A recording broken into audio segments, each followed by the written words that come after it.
سورہ مومنون میں اللہ تبارک و تعالی نے کامیاب مومن کے لیے 7 صفات کا ذکر فرمایا ہے۔ ان صفات میں سر فہرست نماز ہے، اس کے بعد زکوٰۃ کا ذکر ہے، اسی طرح شرم و حیا کی حفاظت، امانت اور دیانت، وعدے کی پاسداری، اور آخر میں پھر نماز کا ذکر ہے۔ ان صفات کے آغاز میں بھی نماز کا ذکر کیا گیا اور اس کا اختتام بھی اللہ نے نماز پر فرمایا۔ اس میں نکتے کی بات یہ ہے کہ جب آدمی اپنی نماز پر محنت کر لیتا ہے تو اللہ تعالیٰ باقی صفات بھی اس کے اندر پیدا کر دیتا ہے۔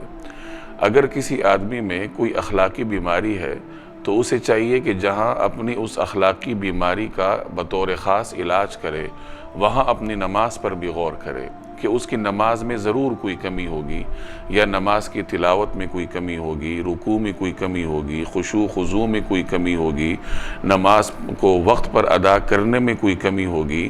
نماز کی کمی کو وہ دور کرے گا تو اللہ تعالیٰ اس کی جو اخلاقی خرابی ہے وہ بھی دور کر دے گا، کیونکہ قرآن کریم میں اللہ کا وعدہ ہے، اللہ کا اعلان ہے کہ نماز فحاشی اور بے حیائی سے روکتی ہے۔ اگر میری نماز مجھے بے حیائی، فحاشی، بد اخلاقی سے نہیں روکتی تو اس کا مطلب یہ ہے کہ میری نماز میں کہیں کوئی خرابی ہے۔